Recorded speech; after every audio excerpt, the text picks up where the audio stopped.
Muy buenas tardes. Les damos la más afectuosa bienvenida a este nuevo evento del Seminario Universitario de Gobernabilidad y Fiscalización, cuya sede académica es precisamente esta Facultad de Contaduría y Administración de nuestra máxima casa de estudios.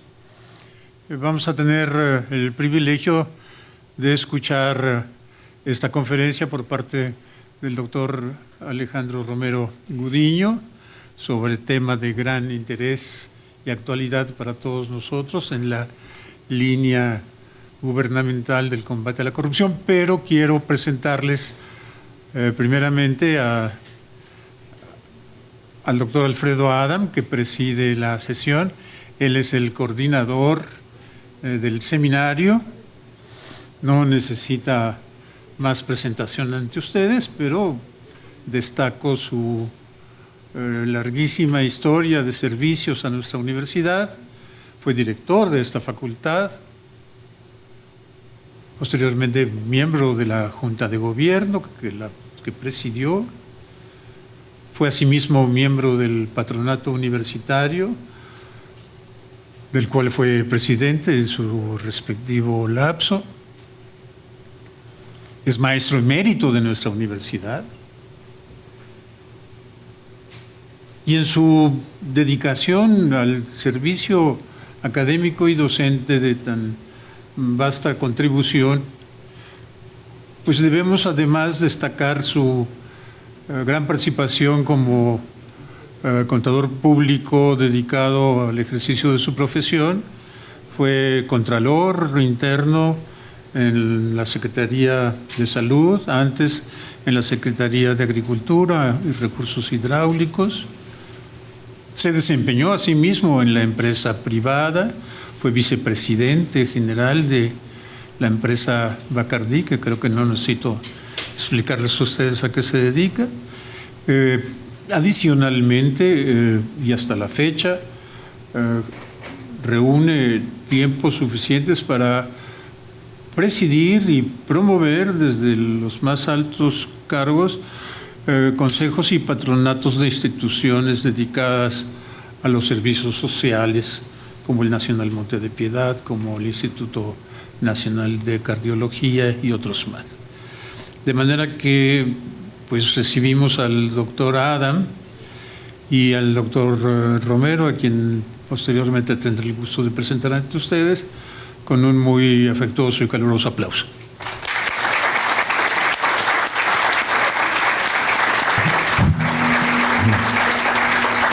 Bueno, después de la presentación de Jorge Barajas, el doctor Barajas, pues ya no me queda más que hacer a lo mejor un brindis con Bacardí, pero aquí no podemos, ¿no? Bueno, mi paso por profesional pues ha sido muy interesante, pero yo me siento muy orgulloso de haber creado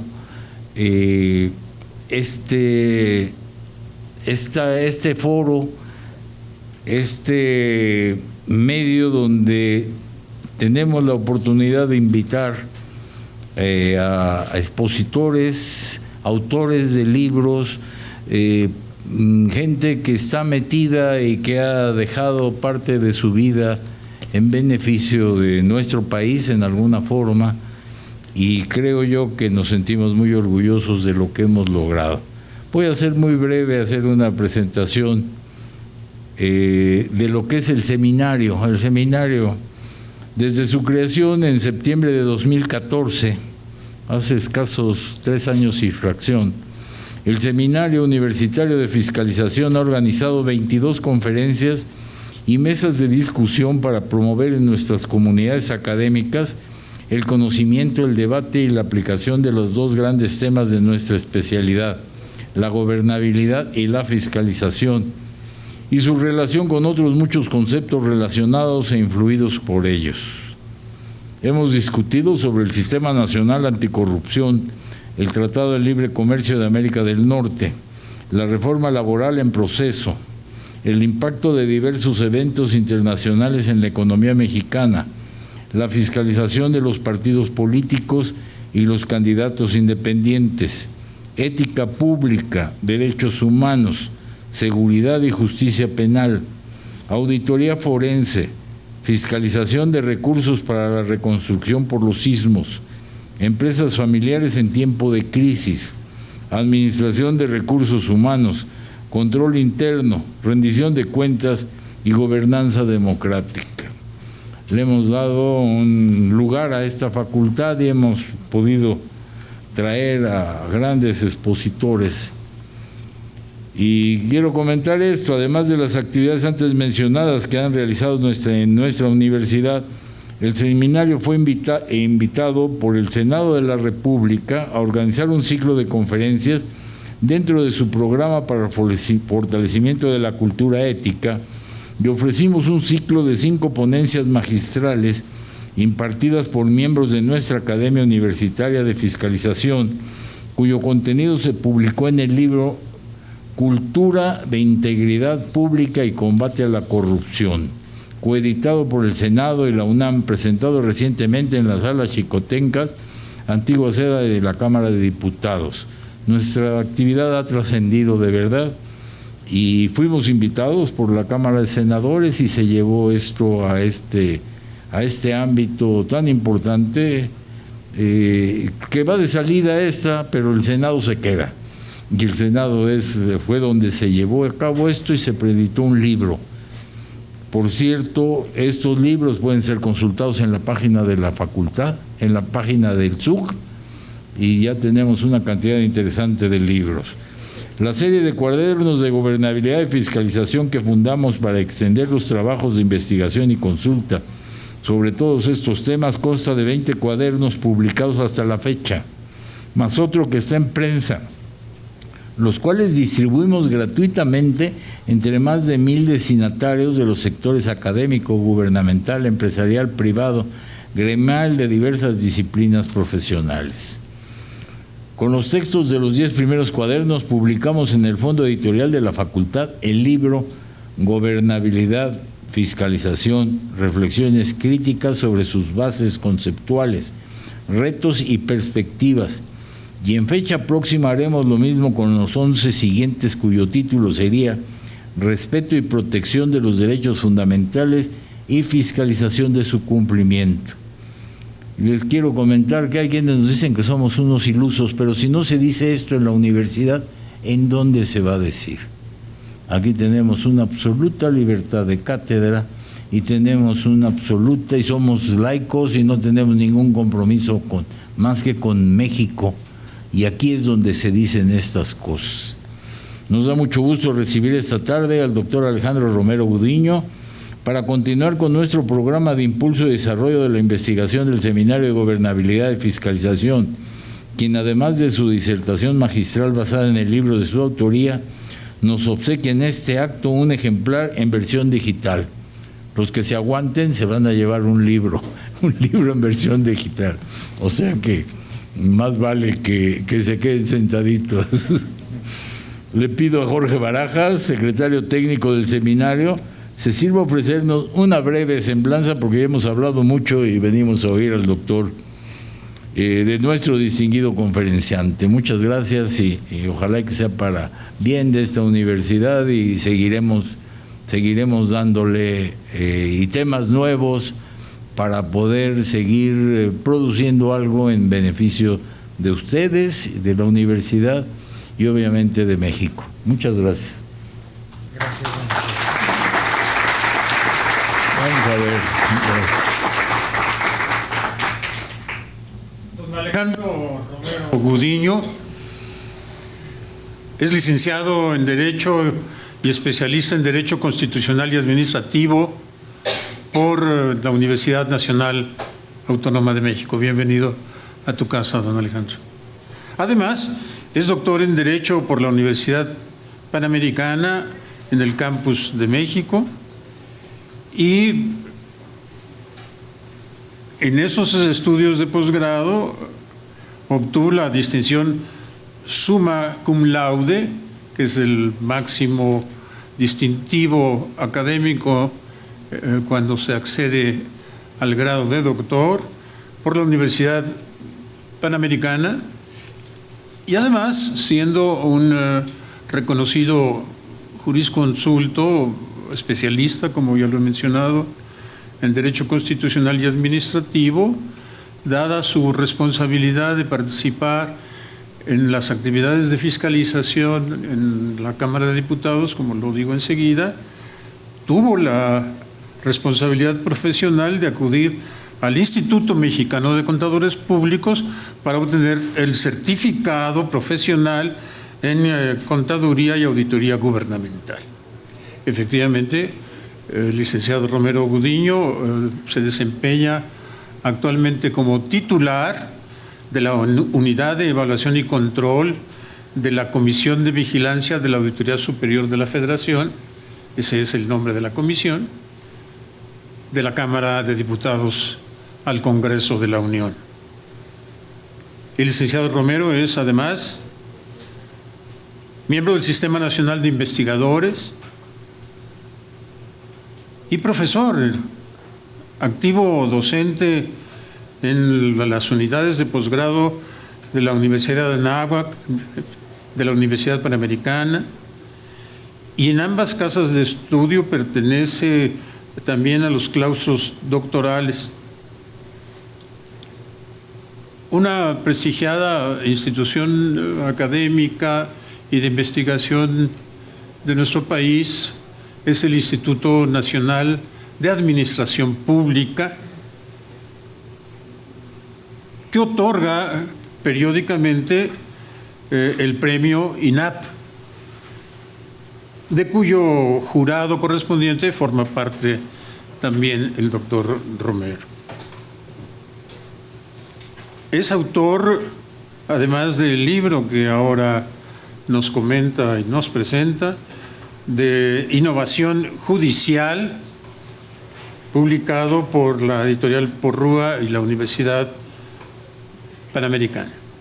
Simplemente para hacer una breve referencia a su vasta experiencia en el sector público, destaco entre ustedes que fue subdelegado jurídico y de gobierno en la delegación Benito Juárez del Distrito Federal, hoy Ciudad de México, director jurídico de Banrural, director adjunto de Servicios Jurídicos en CONACYT, director general de Asuntos Jurídicos en el Consejo de la Judicatura Federal y subcontralor de Asuntos Jurídicos de la Contraloría General del Instituto Nacional Electoral, antes IFE. Con nosotros el doctor Romero Gudiño nos concede el privilegio de recibirlo en esta su casa y sobre todo de escucharlo disertar con su tradicional maestría.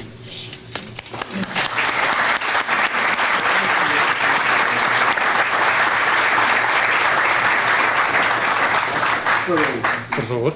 Muchas gracias. Muy buenas tardes. Realmente un privilegio, una honrosísima distinción la que me confiere don Alfredo Adam con esta invitación desde el Seminario de Gobernabilidad y Fiscalización, con mi amigo también el doctor Jorge Barajas, el secretario técnico.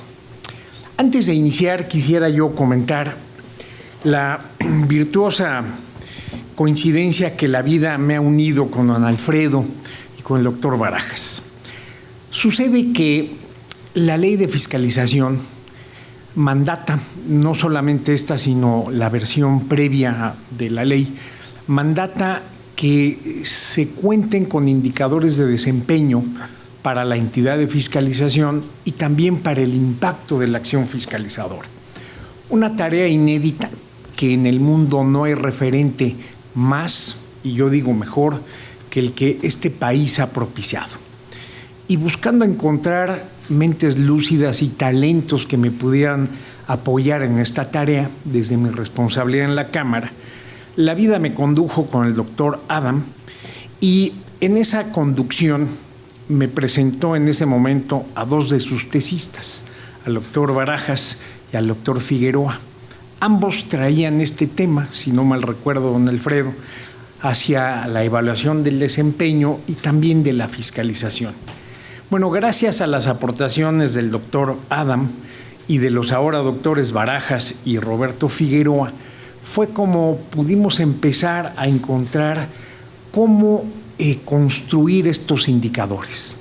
Llevamos a feliz término la tarea, fueron aprobados por la Comisión de Vigilancia de la Auditoría Superior y me es muy grato informarle, don Alfredo, que ya tenemos 2 ejercicios de aplicación y a esa primera generación que usted conoció de estos indicadores le sobrevino una actualización precisamente por los contenidos de la nueva ley de fiscalización, donde se amplió el mandato de la fiscalización, particularmente en el gasto federalizado, y estemos concluyendo una tercera actualización pues con el ámbito de la efectividad hacia la conclusión de los procesos y que llevan a un ámbito de las acciones correctivas.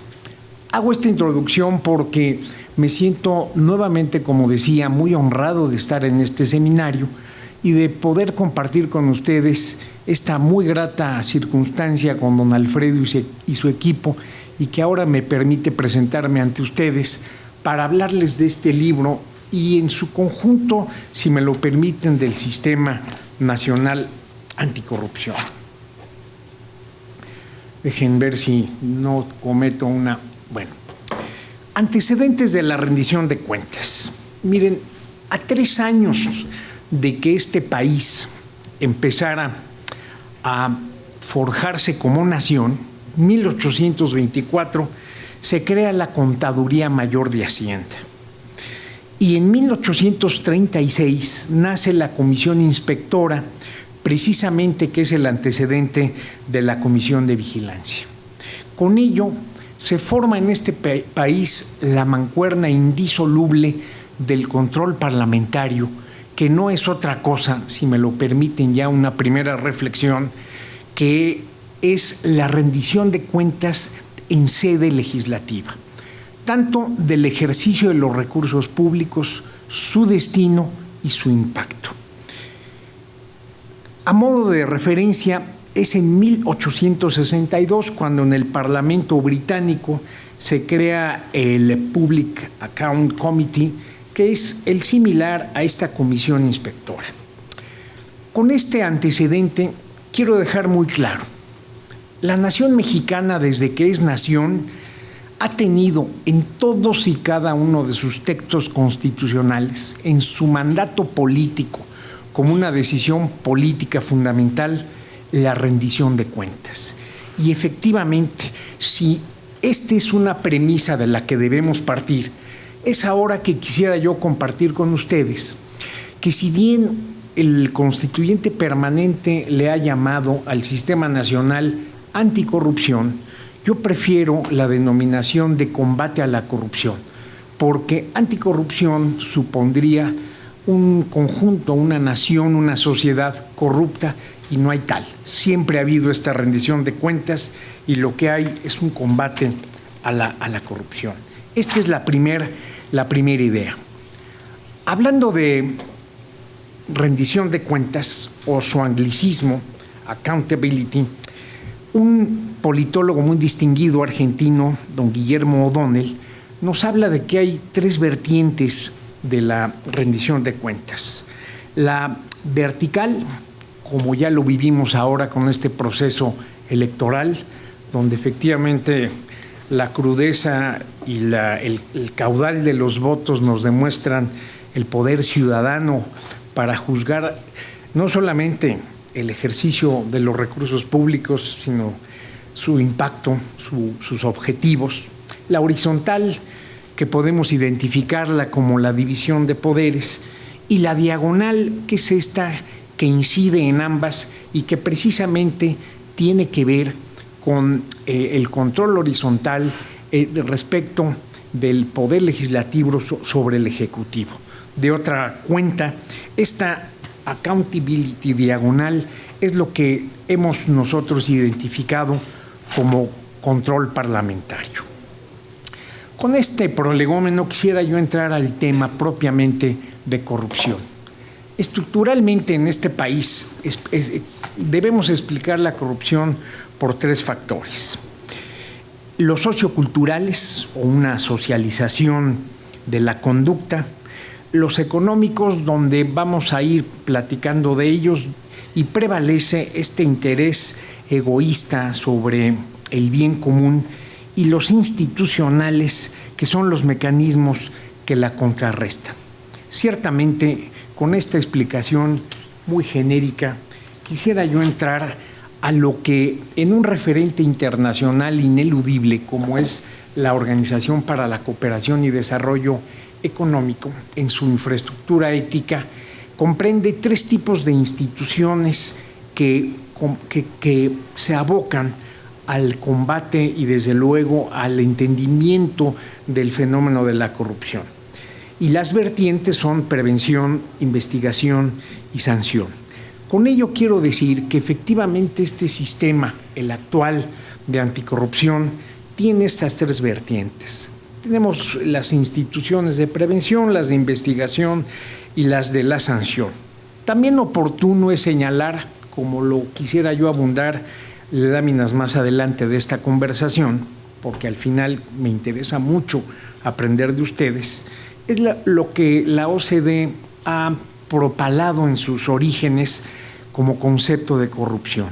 Y lo conocemos muchos de nosotros, es como el abuso del poder para beneficios privados. Hasta aquí, nuevamente, este referente de la Organización para la Cooperación y Desarrollo Económico. Pues bien, surge en nuestro país el Sistema Nacional de Combate a la Corrupción, como es mi preferencia en su denominación. Con ello quiero decirles que, a mi modo de ver, este sistema inaugura en este país un nuevo paradigma de combate a la corrupción en 3 facetas que se intercomunican. La primera es que se fortaleció y se mandató la coordinación de los diferentes participantes. ¿Qué quiero decirles? Propiamente las instituciones ya estaban, salvo alguna de nueva creación, como será la todavía no nacida Fiscalía Especializada, pero el resto de participantes, como quiero abundar en la siguiente lámina, ya estaban. Se les fortaleció. Uno a uno recibieron un fortalecimiento, sea del texto constitucional o de las leyes reglamentarias. Baste señalar lo que era en su momento un descentralizado, luego fue el IFAI, el Instituto Federal, ahora es un Instituto Nacional de Acceso a la Información y Protección de Datos Personales, dotado de una autonomía constitucional plena. Y uno a uno así debemos ver cómo se les fortaleció. Al tribunal, por ejemplo, se le dio ya la facultad sancionatoria y pudiéramos narrar cada uno de ellos. El único que en los textos normativos no tiene este fortalecimiento es el Poder Judicial, representado por el Consejo de la Judicatura. Sucede pues que el Consejo de la Judicatura, la aportación que hace es en la vigilancia de la actuación de jueces y magistrados. En un conversatorio con don Luis María Aguilar, ministro presidente, le preguntaba yo que, y valga la efeméride, que qué requería él para tener una participación activa, fuerte, si la ley no le había mandado un fortalecimiento, solamente le había dejado el papel de coordinación, no menor desde luego. Y don Luis María me dijo, mire, lo único que necesito yo son denuncias. Y prosiguió con una buena cantidad, una estadística de denuncias, y vaya que ha cumplido su palabra. Muchos de nosotros somos testigos de cómo este Consejo de la Judicatura procede a la investigación, a la vigilancia del actuar de jueces y magistrados y a las sanciones respectivas. En fin, fortalecimiento y coordinación que tiene 2 caras, un sistema nacional y 32 sistemas estatales. Con ello, se distribuye por vez primera competencias para el sistema nacional, Ley General del Sistema, y en el ámbito de responsabilidades, Ley General de Responsabilidades. El tema del sistema no es menor, nace como institución, y el tema de responsabilidades solamente voy a acudir a un ejemplo ilustrativo. En el ámbito de la prescripción, teníamos en cada entidad federativa diferentes plazos de prescripción. Aunque no lo crean, había una entidad, no menciono cuál, cuyo plazo de prescripción para una responsabilidad administrativa era de 1 año. Imaginen ustedes, 1 año en donde apenas las facultades de investigación están concluyendo y ya teníamos prescrita la facultad sancionatoria. Por eso la existencia de una ley general que tendrá una prevalencia sobre las leyes estatales. Y miren, y el último y creo yo más impactante de este nuevo paradigma es que se pasa de la persecución de hechos a las redes de corrupción. Si bien encuentran todavía en los textos, particularmente ámbito de responsabilidades y ámbito penal, que se sigue hablando de hechos de corrupción, la realidad es que se debe de combatir redes. De otra manera, ¿para qué se fortaleció un conjunto y un escenario de instituciones participantes y para qué se les especializó si no es para esta coordinación? Y ya veremos cómo lamentablemente el concepto de corrupción ha venido a evolucionar. Con esta lámina quisiera yo ofrecerles este enfoque sistémico del sistema nacional, donde hay propiamente 3 sistemas preexistentes que se coordinan, se unen para dar nacimiento a este sistema anticorrupción. En las barras de las columnas izquierdas tenemos al Sistema Nacional de Transparencia, tenemos al Sistema Nacional de Fiscalización, que no es otra cosa sino la reunión de la fiscalización superior y del control interno, como dice la ley, en una presidencia dual, y como una vez un diputado dijo, la única presidencia dual que conozco es la que opera en mi casa, que es también mi caso, desde luego. Y también está el Sistema Nacional Anticorrupción. Pero miren, si bien tenemos en un sistema entradas, procesos, productos, en los anglicismos, inputs, process, outputs, finalmente vamos a ir a dar al sistema procesal adversarial.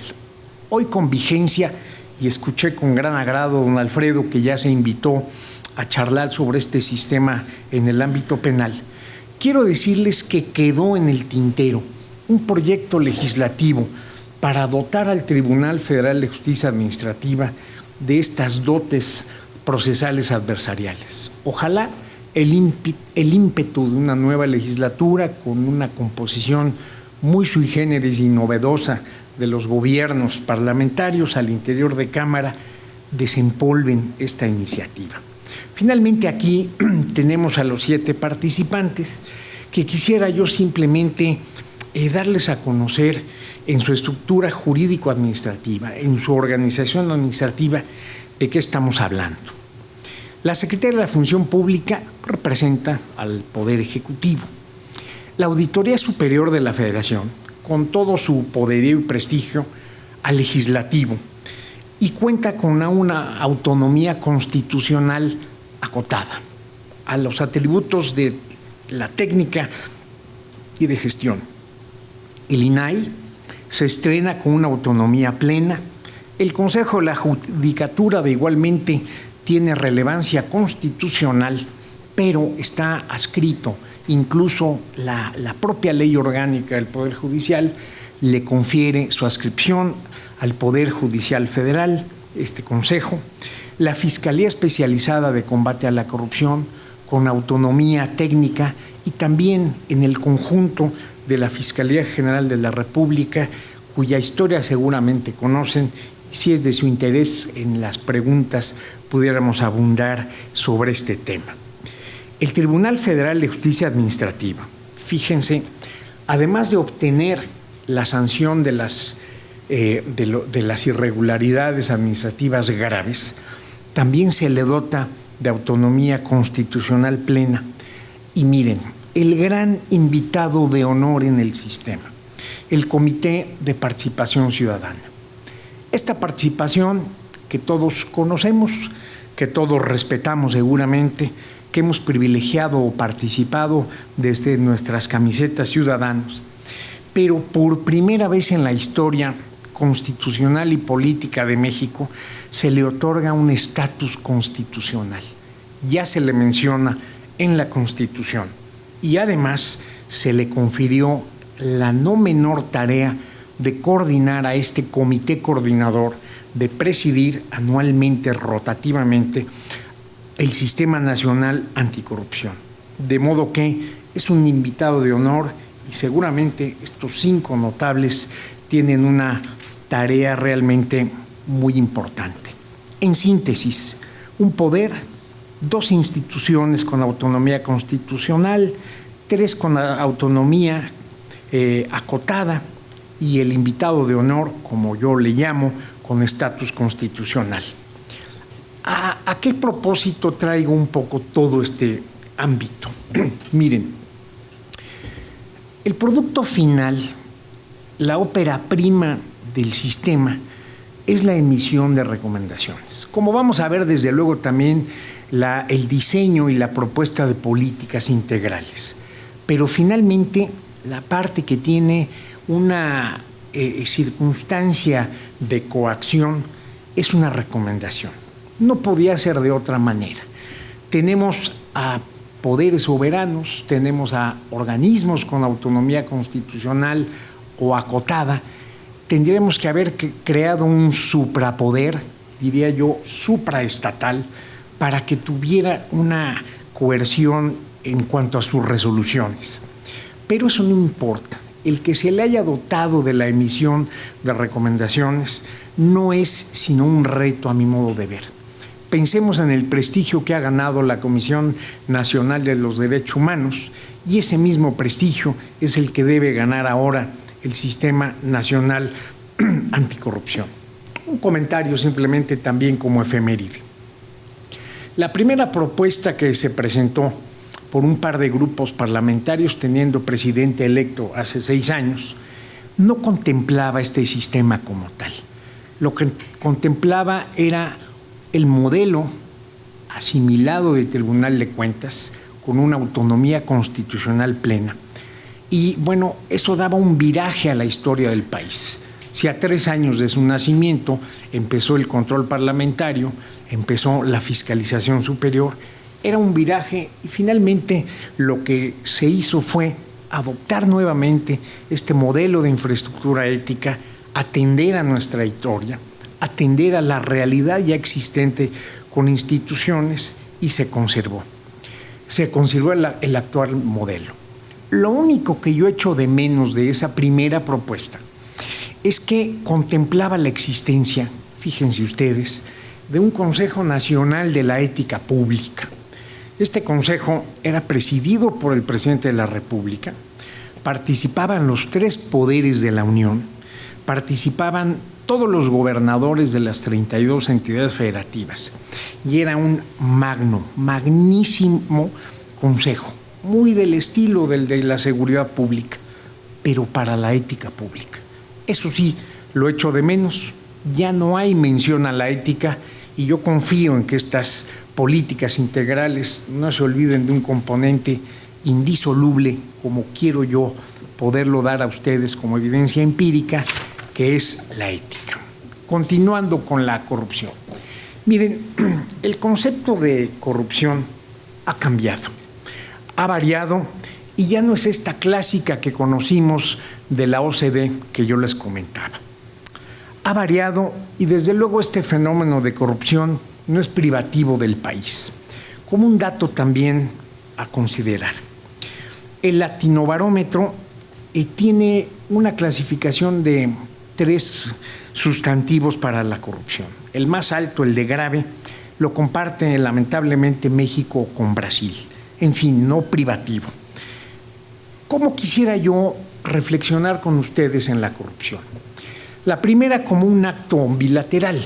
Me gusta mucho la definición de la doctora Luz Mijangos, que ahí la tienen ustedes en lectura, y este concepto tradicional, este concepto, digamos, extendido de la corrupción, ha venido a desenvolverse como una construcción social, como lo dice Jesús Serrano, filósofo, amigo mío, maestro, Y lo que dice Jesús es que esta construcción social se va configurando con expectativas comunes. Y si a estas expectativas comunes le sumamos un paralelo que se llama impunidad, paralelo porque no se cruza, pero sí se comunica con la corrupción, tenemos esta construcción social. Ya fui yo a una ventanilla, efectivamente ya di una dádiva, me acortaron los plazos y me facilitaron un permiso, una licencia, una autorización, y hay una expectativa que se va construyendo común, de costo-beneficio. Y cuando esta no se sanciona, no se previene, pues hay una construcción social, digamos, hasta de repetición y de imitación de conductas. Y luego, Carlos Santiso, cuando presenta el Observatorio de Combate a la Corrupción en Chile, nos ofrece su concepto ya como captura del Estado. Esta es una etapa letal. No podemos permitir, como dice Santiso, que la corrupción empiece a materializar las decisiones del Estado.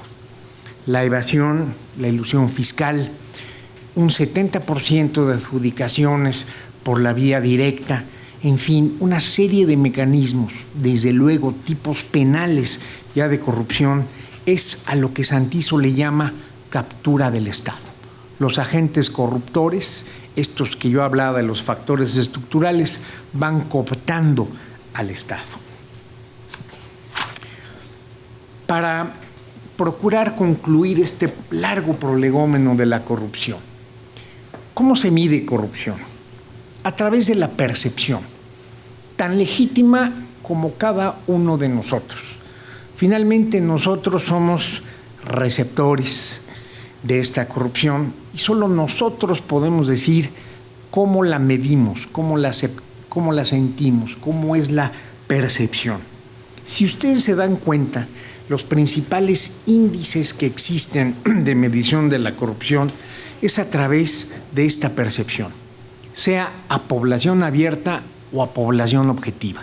Dicho de paso, Transparencia Internacional y su filial México lo que nos propicia normalmente son índices de percepción.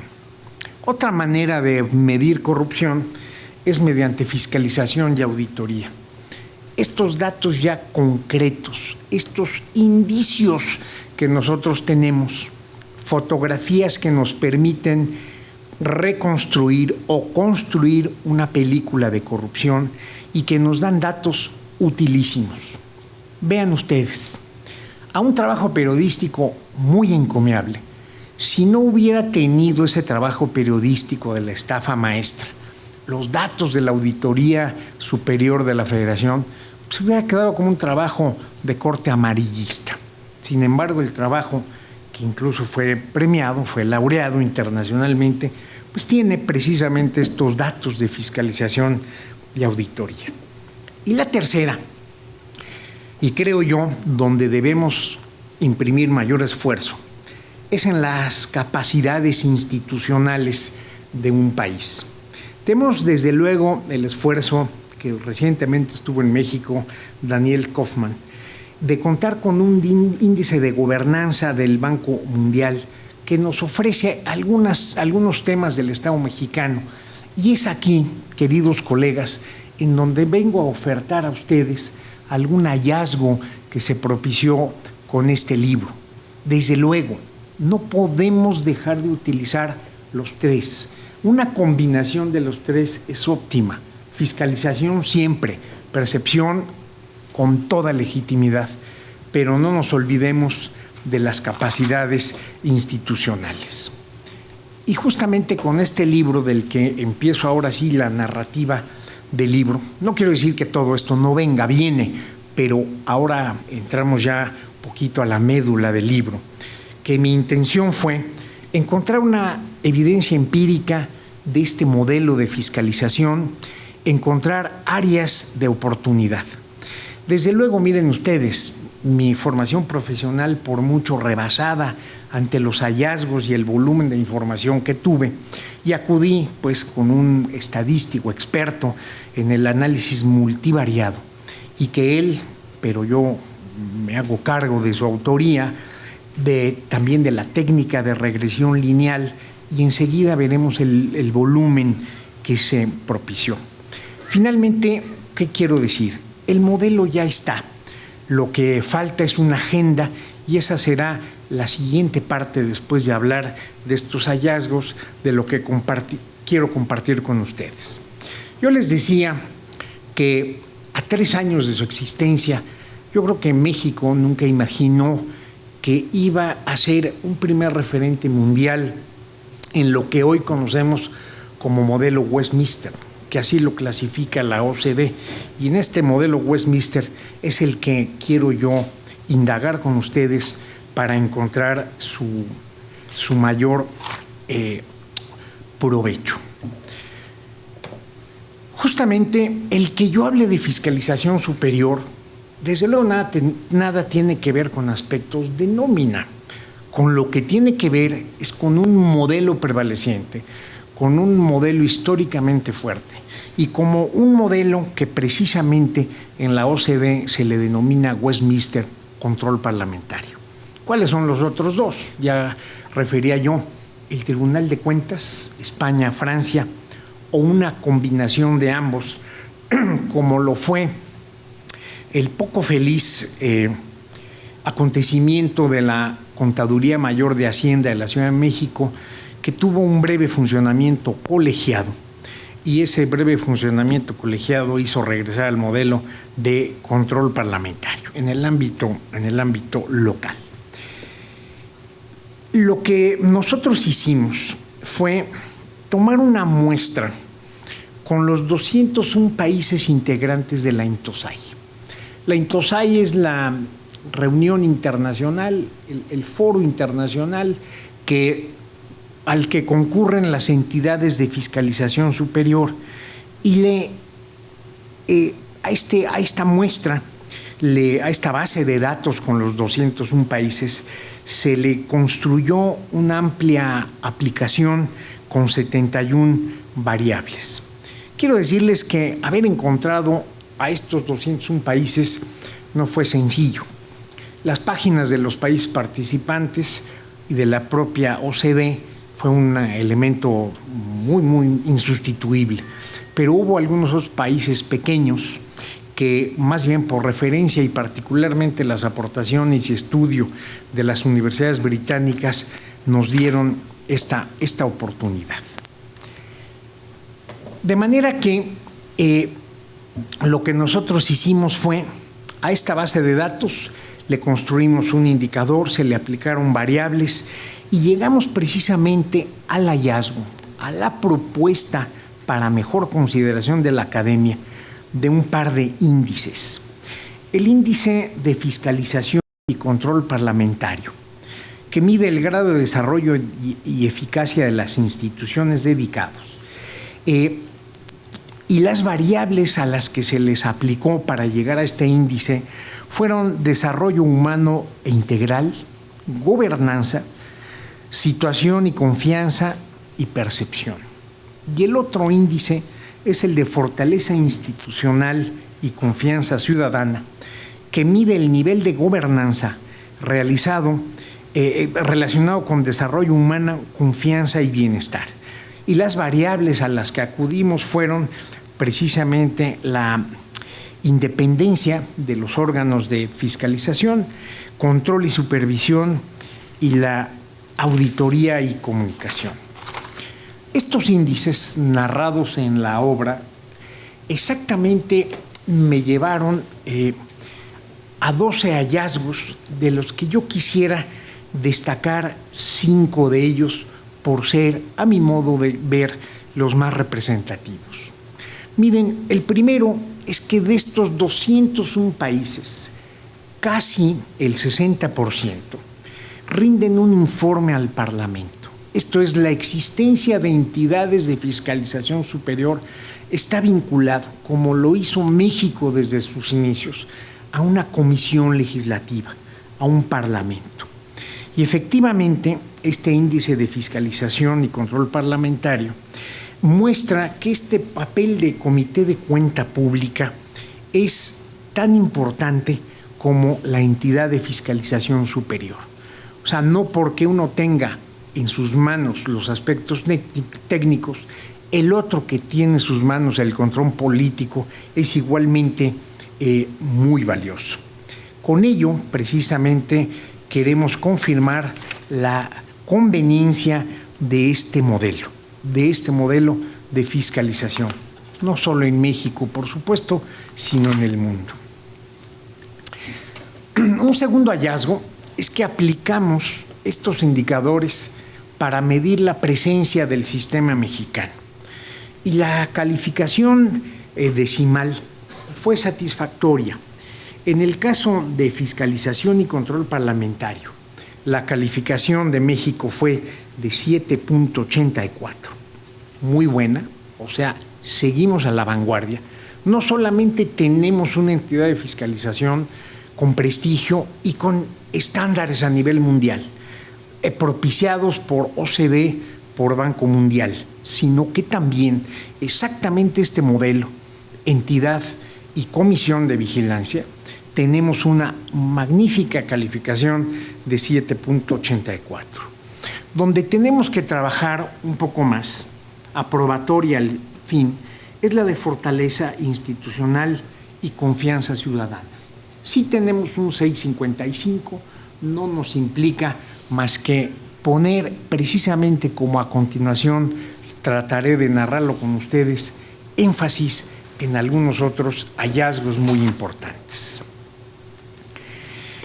Un tercer hallazgo es que podemos dirigir mejor los esfuerzos y recursos guiados por este índice de control de la corrupción del Banco Mundial. Precisamente, el hallazgo de este índice de fiscalización y control parlamentario, con las variables que se les aplicaron, a nuestro modo de ver, supera este muy conocido referente mundial, muy utilizado y muy recurrente del índice de control de la corrupción. Habrá que ver qué me dice el Banco Mundial y bueno, en su momento estaremos desde luego muy atentos. En un cuarto hallazgo, miren ustedes, a mayor confianza, menor corrupción. Empíricamente, con datos duros, hay una relación directa con la percepción, medición de la corrupción como percepción, de la sociedad sobre la fortaleza de las instituciones y por ende con la confianza. ¿Esto qué implica, colegas? Que está de este lado la pelotita en juego, que es a través de las instituciones de combate a la corrupción, del sistema, cómo debemos de generar esta confianza ciudadana que redunde en una menor corrupción. Esto, desde luego, no solamente es un dato de discurso, este es un dato precisamente de lo que encontramos en esta base de datos con estas 71 variables. La confianza ciudadana en sus instituciones y en sus propias expectativas de bienestar contribuyen a la reducción de la corrupción. Ya les decía yo, debemos de seguir midiendo corrupción con percepción, pero la debemos adicionar, sí, con auditoría y sobre todo con estos índices de capacidades institucionales. Ya existe el del Banco Mundial, ahora ofertamos estos con todas las limitaciones o con todos los vacíos que puedan tener. Como quinto hallazgo, factor sociocultural y corrupción. Fue interesantísimo encontrar que miren que por encima de las condiciones socioeconómicas, muchos nos han dicho que las condiciones de ingreso, distribución y reducción de la pobreza es por sí mismo el mejor vehículo para combatir a la corrupción. Justamente con la aplicación de estos índices y en los hallazgos encontré que este factor sociocultural está por encima. En estos 201 países, insisto, y 71 variables de diferentes organismos multilaterales, este factor sociocultural. De modo que es ahora o nunca que tenemos que empezar a trabajar en esta vertiente, que lleva tiempo, sí, que vamos tarde seguramente, pero aquí está la generación que nos tocó desde una u otra posición, y qué mejor que estas mentes brillantes de la unidad de posgrado de esta facultad empiecen a trabajar en una reforma educativa, cultural, y que desde luego considere a la ética y al bien común. Una ética que no solamente sea nuestra moral interior en un actuar, eso está muy bien. La ética también tiene herramientas para la toma de decisiones, para decidir correctamente, para tomar la mejor decisión. Y si eso no bastara, desde luego la ética también tiene un propósito para que las políticas públicas se apropien de la ética y de sus herramientas como el objeto material de estas políticas. Justamente yo les decía, si dejamos de ver este magno Consejo Nacional de la Ética Pública, pero a cambio el constituyente permanente en el texto constitucional le da el mandato ineludible al Comité Coordinador para el diseño, para la promoción, diseño de políticas integrales. Ojalá nos lean, no a mí, estos hallazgos y este factor sociocultural lo incorporen desde luego en primerísimo lugar en estas políticas integrales. Yendo hacia el final de la presentación, y les hablaba yo, las instituciones ya están. Lo que tratamos fue, con evidencias empíricas, encontrar áreas de oportunidad con estos hallazgos para las instituciones. Y ya les decía yo, lo importante no es que ya existen las instituciones. ¿Qué falta? Lo que falta es una agenda común. Miren, les voy a dar algún dato. Cuando en Transparencia Internacional, que nos han medido permanentemente, tenemos que para 2014 ocupábamos el lugar 35, para 2015 el 31, y de ahí hemos ido perdiendo un sitial. En 2016 el 30, en 2017 el 29. Lo primero que yo me pregunté, bueno, si ya tenemos un sistema anticorrupción, ¿qué pasa? ¿Por qué con todo el sistema seguimos descendiendo en este índice de percepción de Transparencia Internacional, Transparencia Mexicana? Bueno, mi respuesta para mí y para ustedes es: están las instituciones, completémosla con la Fiscalía Especializada y los magistrados que ya tenemos como lugar común en nuestras discusiones políticas, pero lo que falta es una agenda. ¿Qué propongo al menos para esta agenda y de manera representativa? Aportes para el desempeño. Transversalizar la lucha anticorrupción. Esto, en términos sencillos, queridos colegas, debe de traducirse en agendas comunes. Hoy tenemos la agenda ASF, la de Función Pública, la del Tribunal, la de todos los 7. Tenemos que transversalizarla, tenemos que hacer una agenda común, tenemos que hacer precisamente con estas instituciones OCDE que la prevención, la investigación y la sanción estén concatenadas en cada institución, en los ámbitos que les correspondan. Venturosamente ya la fiscalización superior en el tema de responsabilidades administrativas se le otorgaron ya facultades de investigación y para la mejor integración de expedientes. Ahí lo tenemos. Ahí tenemos nuevamente la presencia que no pierde vigencia de la infraestructura ética. Aprovechar a la Contraloría Social. Hoy día muchos de nosotros conocemos las tres grandes vertientes de Contraloría Social. Los consejos de participación escolar en materia de salud, en materia de obra pública y desde luego también los testigos sociales en materia de adquisiciones. Ya les decía yo que este Comité de Participación Ciudadana, invitado de honor, no solamente coordina, no solamente tiene a su cargo la emisión en conjunto de políticas integrales, sino que no debe perder la guía que le dio origen a la participación ciudadana en esta materia, que es la construcción de redes de participación ciudadana con nuevas, mejores formas o de mayor cobertura de Contraloría Social. Si yo les decía justamente que a mayor confianza, menor corrupción, valga la pena hacer una mención. Los legisladores no se equivocaron. Al conferirle al Comité de Participación Ciudadana, no se equivocaron, al menos en términos políticos. Le dieron la presidencia y yo creo que ahora van a estar muy complacidos de que este hallazgo de que a mayor confianza, menor corrupción, bueno, tiene ya una evidencia empírica, un sustento más sólido el haber conferido esta presidencia.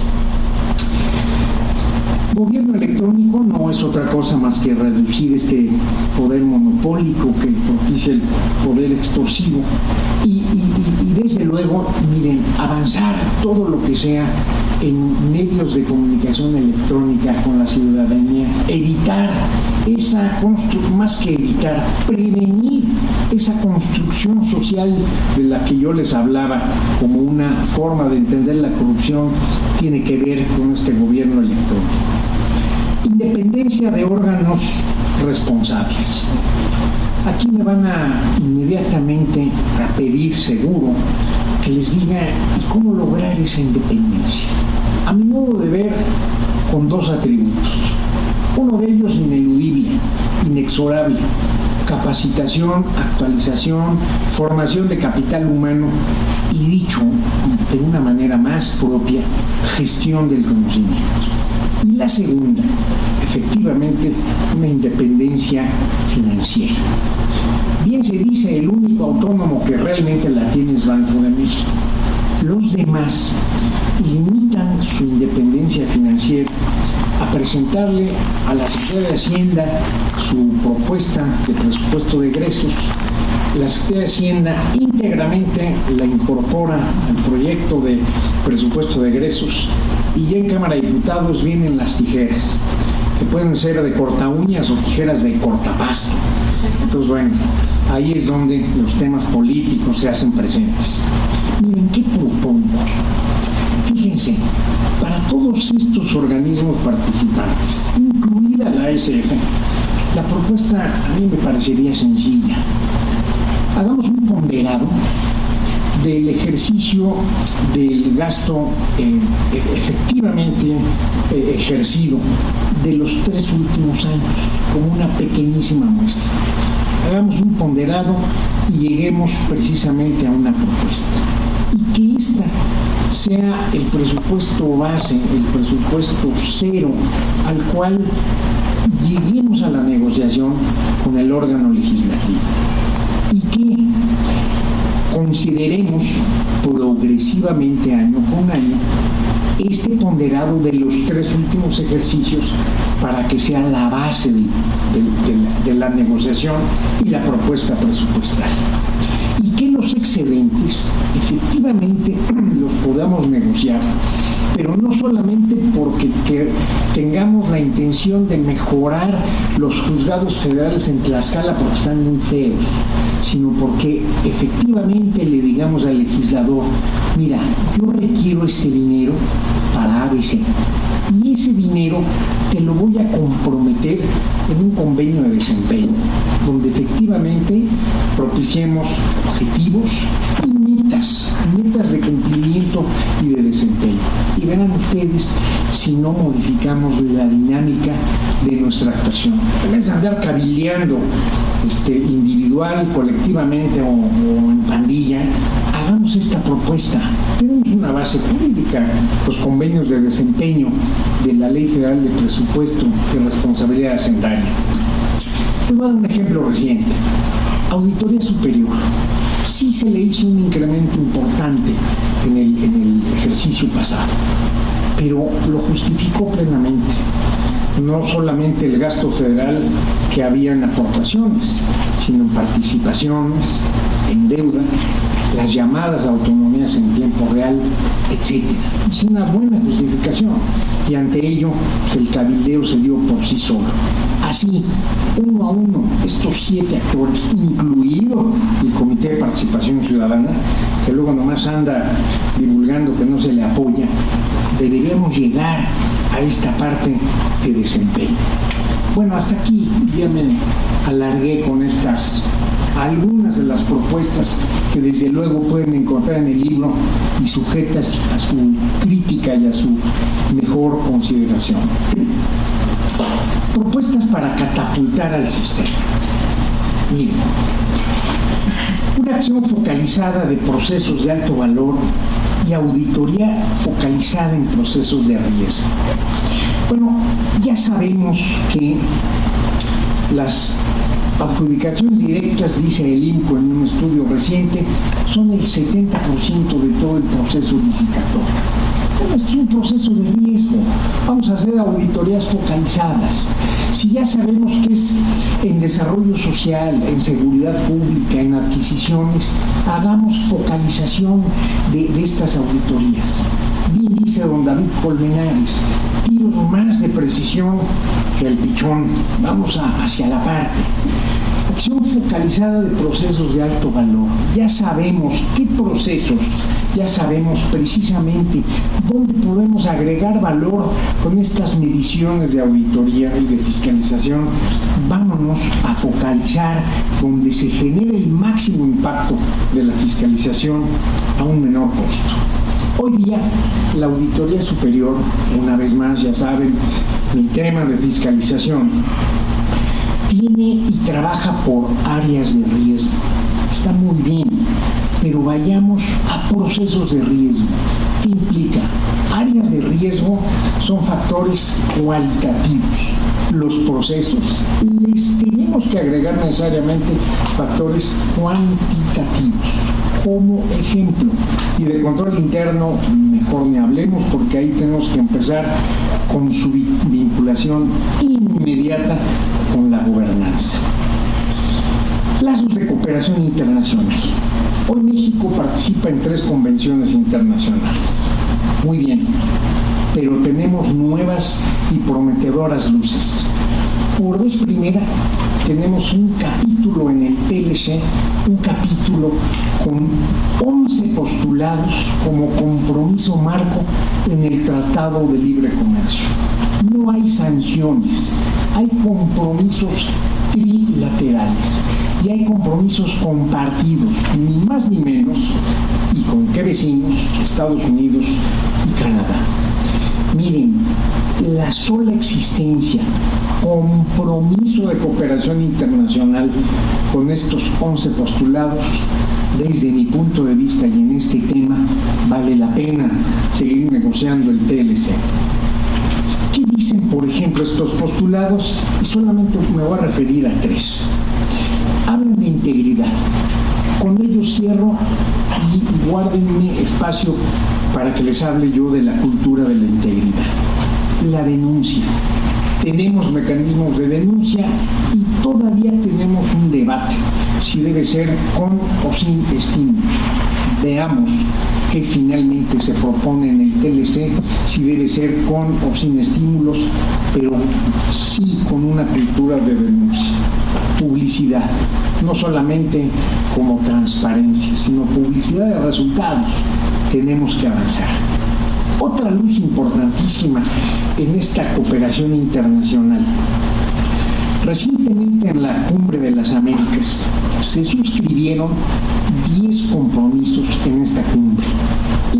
importantísimos, nuevamente referentes, compromisos, nuevamente actitudes ante una comunidad internacional de cooperación. Les voy a poner algunos ejemplos. Hablan de valores éticos, venturosamente. Ya me encargué yo de platicarles brevemente de la ética. También hablan de valores democráticos. Muy bien, aquí este seminario también ha traído don Alfredo a expertos en la materia. Hablan de gobierno digital, impensable no seguir. Hablan de protección a periodistas. Bueno, tenemos una fiscalía especializada y justamente el tema sigue dando mucho que hablar. Fíjense, en estos compromisos de las Américas incluyen fiscalización electoral. Ya mi colega muy destacado, don Eduardo Gursa, vino a platicar en este seminario sobre fiscalización electoral. Brillante, pero una vez más, México toma partida con estos referentes y toma camino respecto a otros países de esta cumbre de las Américas que no tienen esta fiscalización electoral. Y por último, a los abogados nos endulzan el oído y hablan de lo que ya trae estas nuevas figuras en materia de responsabilidad administrativa: embargo precautorio, confiscación, decomiso, recuperación de activos.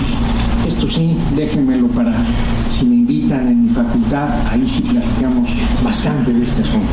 Por último, miren, hay 7 y son muchos, pero faltan 2 funciones que tienen que estar presentes. Una de ellas tiene que ver con toda la información financiera. Impensable pensar a la Secretaría de Hacienda en ese comité. Caeríamos en un explícito conflicto de interés. El principal conductor en la ejecución del gasto público y coordinador, ahí, impensable. ¿Qué nos interesa la información financiera? Si ya nos ha liberado la legislación de los secretos fiscal, financiero, bancario, bueno, pidámosle en una primera recomendación, por ejemplo, a la Secretaría de Hacienda que nos dé esa información, no para divulgarla, no para vulnerar datos personales, ni mucho menos las funciones de investigación que tiene la Secretaría de Hacienda. ¿Saben para qué? Para la construcción de políticas integrales. La Unidad de Inteligencia Financiera, la Comisión Nacional Bancaria y de Valores, la Procuraduría Fiscal, el SAT, tiene información valiosísima, que no se quede nada más en el ámbito de Hacienda, que la compartan con todos los candados de las leyes del sistema financiero y la de transparencia, pero justamente para la construcción de políticas. No, yo no la quisiera para otro propósito. Fiscalización electoral.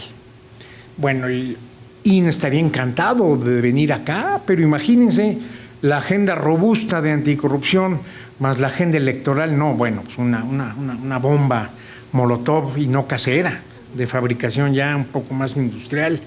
El tema, más allá de la efeméride política, es, vamos a invitar a que el instituto nos comparta igual, con una recomendación, esa información de fiscalización electoral. Alguna es pública, otra no. Vamos a conocer esa información precisamente para este propósito, políticas integrales. ¿Dónde inicia todo? La licitud de los recursos en campañas y partidos y candidatos, y con esa licitud los compromisos que se van generando desde una campaña, desde el gobierno y obviamente, ya les hablaba yo, bilateral, construcción social y Dios no quiera, captura del Estado. De modo que traigamos esa información. Y bueno, ya si el caso amerita, vamos a invitar al Instituto Nacional Electoral, con el que no habría un conflicto de interés, como un invitado permanente. No reformemos la Constitución. En el libro me van a leer una reforma constitucional de gran calado. Bueno, pues tenía yo en qué entretenerme, pero la realidad es que con un par de recomendaciones y para este propósito cerrado, claustro de políticas integrales, bien vale la pena efectivamente tener a estos dos actores en el propio sistema. Otras propuestas, evaluación histórica. Si hemos sido vanguardia en las instituciones de rendición de cuentas, pues ¿qué nos pasó? ¿Qué nos pasó para que cuando ahora nos miden vamos un punto por año abajo en Transparencia Internacional? No hagamos historicismo, como lo estoy haciendo yo. Hagamos una evaluación histórica. Vamos al concurso de los historiadores y que nos digan qué pasó en este camino. Tener una gestión por resultados con indicadores de desempeño y presupuesto basado en resultados. Sí, pero empecemos por los órganos del sistema, lo tengan o no. Como integrantes de un sistema, vamos a esta gestión. Una tarea más de este comité. Por último, y concluyo, ha sido lugar común hablar de combate a la corrupción. Y ahora empieza a ser común también hablar de integridad. Ya nos decía precisamente el TLC, caminemos a la integridad. Quiero cerrar con ustedes exactamente con mi reflexión, no propia, no tengo esos alcances, de lo que sería una política, un enfoque de integridad más que de anticorrupción. Miren ustedes, en marzo de este año se celebró la Semana Internacional de Transparencia en la OCDE. Me hubiera encantado ir, pero el Internet nos tiene a la mano todas esas propuestas. Hay una ponencia que incluso está en YouTube, sencilla, clara, de un británico, se llama Frederick Galtung, y habla sobre lo que es la integridad. Y esta mente lúcida, este personaje que además preside una organización robusta en materia de desarrollo social, ¿cómo define integridad? Y precisamente, si ya me ocupé con ustedes de reflexionar sobre qué es corrupción, sus etapas, cómo medirla, pues déjenme al menos iniciar con Galtung. Dice Galtung, integridad es la rendición de cuentas más la competencia, o sea, hacer bien las cosas, y permítanme mi comercial, índices de medición institucional, más la ética, compromiso precisamente que debe de tener un referente internacional y un componente indisoluble en toda política pública, no se diga en políticas integrales. Vamos a sumar rendición, competencia, ética y le restamos el combate, el control de la corrupción. Eso, colegas, es integridad. Me parece una definición sencilla, trascendente, y precisamente mi cierre es no anticorrupción, sí combate a la corrupción, y enfoquemos nuestros esfuerzos presentes y futuros a esta cultura de la integridad. Con ello concluyo muy gratamente para mí esta estancia con ustedes, y si don Alfredo y don Jorge me lo permiten, estaría yo encantado de tener algún diálogo o lo que ustedes me indiquen. Muchas gracias, colegas, por su paciencia.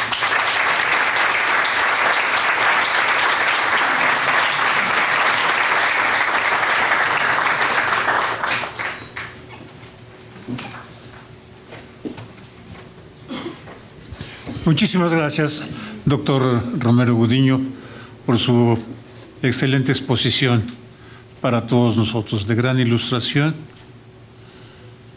bien fundamentada en lo que usted denota, estudio profundo, junto a una vasta y larga experiencia en estas cuestiones. Como nos ofrece amablemente el doctor Romero, si alguno de ustedes, doctor Adam, ¿quiere usted señalar el procedimiento? Hacemos varias preguntas.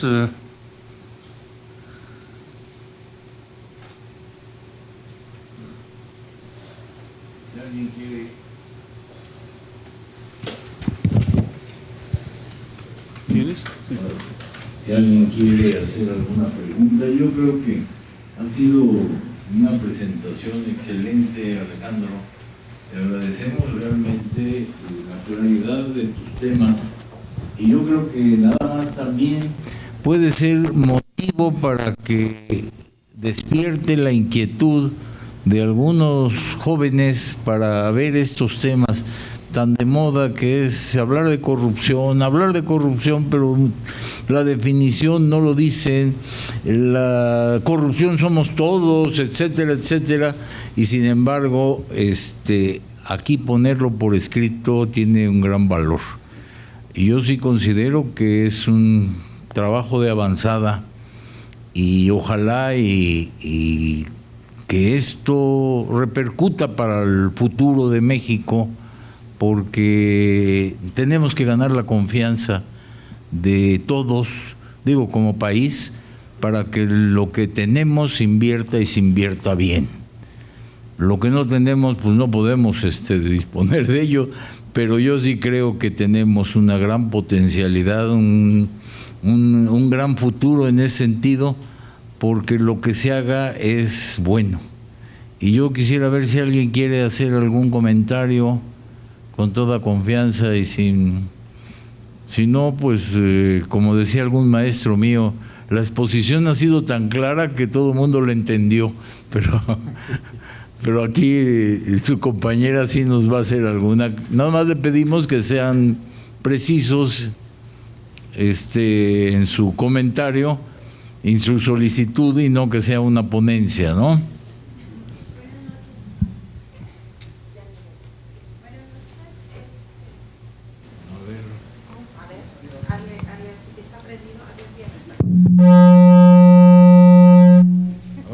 Sí, buenas noches. Principalmente como profesionistas o futuros profesionistas, ¿cómo podemos aportar sobre ese análisis de cada una de las instituciones? Si nosotros sabemos que, por ejemplo, el sector salud, cierta clínica o cierta función no se está llevando a cabo como debe de ser, o bien algunos fondos como personas pues en el sector, digamos, educativo no se está tomando en cuenta, ¿cómo nosotros podemos contribuir para ese análisis? ¿Obsequia su nombre? Bárbara. Bárbara, mire, déjeme con un solo ejemplo procurar la respuesta. Yo les hablaba de los mecanismos de Contraloría Social. Le voy a platicar algo que hay en la ley de fiscalización, poco difundido, y aprovecho para el comercial. La ley de fiscalización, artículos 110, 111, habla de un par de mecanismos de Contraloría interesantísimos, a propósito de lo que usted señala. Uno de ellos es que usted puede acudir a la Comisión de Vigilancia o a la unidad, finalmente estamos integrados a la comisión, y usted puede hacer una propuesta de auditoría. Como usted dice, oye, en el sector salud no han auditado al Hospital General Gea González, o si lo han auditado, bueno, no se han dado cuenta qué está pasando aquí.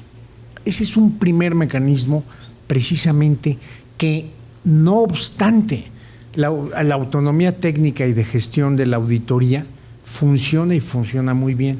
Sí toman en cuenta estas peticiones ciudadanas. Y fíjese, si esto es a nivel nosotros, a nivel piso, hay una segunda función para que la unidad, la UEC, reciba propuestas de mejora. Mire qué interesante. Si bien la Constitución le da a la ASF esta autonomía, también la Cámara de Diputados se reserva la evaluación del desempeño de la Auditoría Superior. Ya le narraba yo la virtuosa y grata circunstancia que me dio en oportunidad la vida de conocer a don Alfredo, a don Jorge y a don Roberto, que nos dieron grandes luces para estos referentes. De modo que, imaginen ustedes esta comunidad especializada, esta comunidad pensante, haciendo propuestas de mejora para la fiscalización superior. Índices, precisamente, de medición en auditoría, en fiscalización, en modo de auditar, en tiempo de auditar, en recursos por auditar, en programas por auditar y, ¿qué le digo?, en objetivos. Aprovecho y le platico otra anécdota.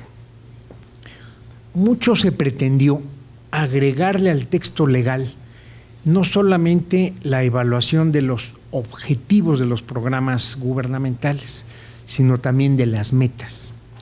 Y fíjese que la Secretaría de Hacienda se opuso, bajo un argumento, digamos, legítimo, pero incipiente. ¿Qué dijo Hacienda? A ver, yo tengo el SED, el Sistema de Evaluación del Desempeño, y desde aquí, precisamente en mis informes trimestrales, hago ya la evaluación de las metas. Hizo evaluación de metas de ingreso-egreso, pero no de las metas como resultado. Y ahí quedó la discusión. Finalmente, la auditoría, don Alfredo, sí hace en sus estudios, no en sus auditorías, esta evaluación de objetivos y de metas.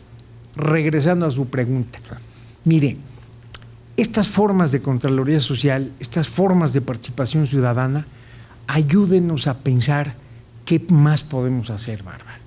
¿Qué me dice usted? ¿Cómo participo? Écheme a caminar su mente fresca, su mente formada en esta dignísima disciplina de contaduría y administración, y vamos a ver qué hacemos. Ya le puse un ejemplo, cuántos más, los que quiera.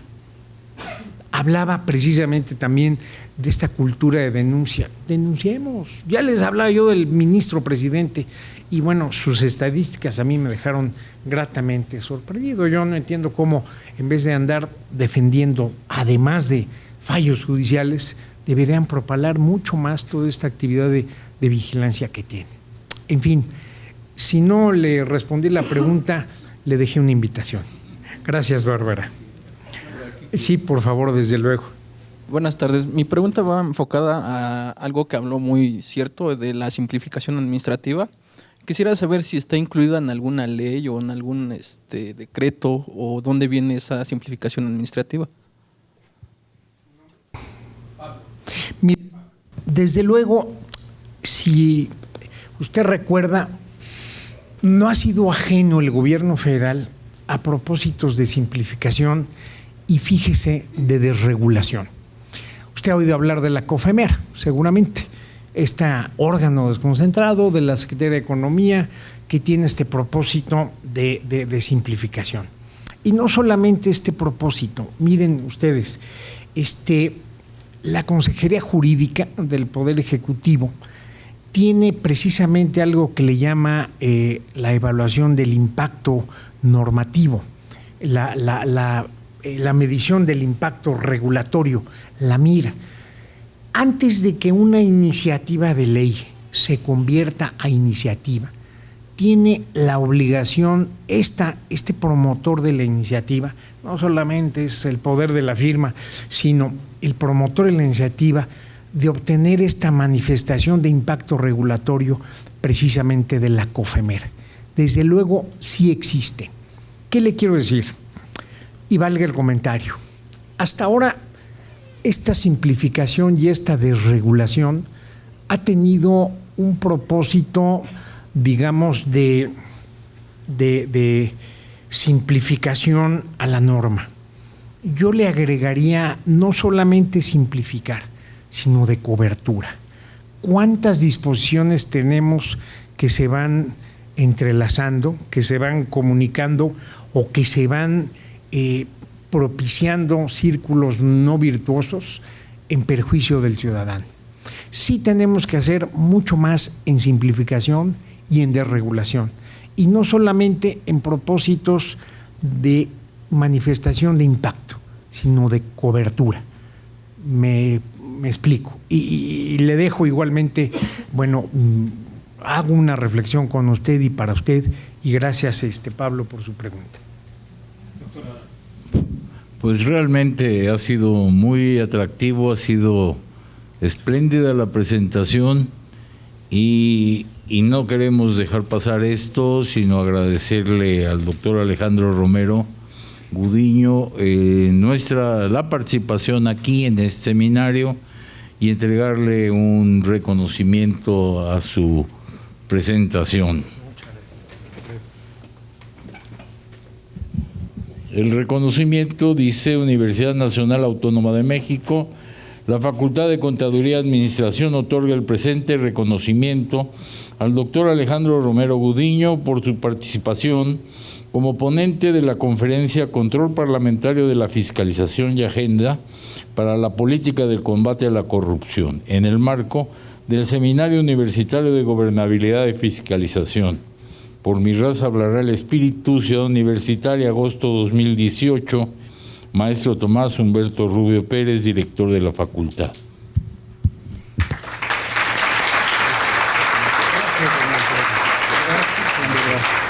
¿Me permiten una foto? Claro. Sí, pero antes, a ver una foto, ¿quién la toma? Aquí, miren, Bueno. ya llegó mi... De todas eficaz maneras, allá asistente nos lo por están aquí. grabando, ¿eh? Muy bien, muy bien. Listo. Gracias. Gracias. También Gracias. queremos hacerle entrega al doctor Alejandro Romero Gudiño de un libro para que no se olvide de nosotros. Dice: Guía de Sitios y Espacios de Ciudad Universitaria. Es un libro que vale la pena echarle un ojo. Claro, buen archivo. Gracias. Y también tenemos esta, que es una reseña histórica de la Facultad de Contaduría y Administración, 1929-2014, coordinada por un servidor, y es una memoria propiamente hasta el 2014. Pero también aprovecho para comentarles que ya estamos haciendo la memoria porque la facultad del año que entra cumple 90 años. La Facultad de Contaduría y Administración nace con la autonomía universitaria y, para orgullo de todos nosotros, no nace como escuela, nace como facultad, cuando definitivamente no podía ser facultad, pero así nació, y así el decreto de la fundación, el decreto de la autonomía universitaria, dice: la Facultad de Comercio y Administración. Entonces, desde esa fecha somos facultad, hasta que en 1965 fue cuando se hizo la carrera de Administración y la maestría en Administración, que fue cuando se convierte en facultad. Pero ya somos facultad desde hace 90 años. Muy bien. Muchas gracias, don Alfredo. Me felicito. Gracias, en verdad. Y como no queremos también que el cartel que tuvimos se le entregamos en un marco encuadrado con el objeto de que lo guarde o que lo cuelgue en su oficina, porque lo que pasa es que si se lo damos de otra forma lo archiva la secretaria y no lo vuelve a ver, mientras que así se lo estamos mandando ya encuadrado. Muchas gracias. Gracias, gracias, don Alfredo. Muy amable, gracias. Bueno,